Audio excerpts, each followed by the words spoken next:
Hello everyone. In this video I will show you how to make Pokemon in Infinite Craft.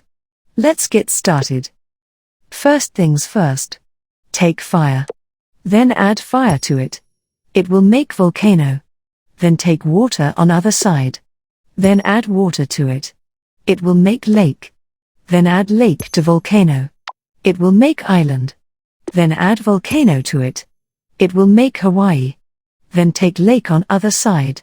Then add lake to it. It will make ocean. Then add water to it. It will make fish.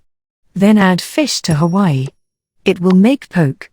Then add fish to it. It will make Pokemon. Voila! And that's how you make Pokemon in Infinite Craft. If you find this video helpful, don't forget to give it a thumbs up and subscribe to our channel for more Infinite Craft videos. Thanks for watching.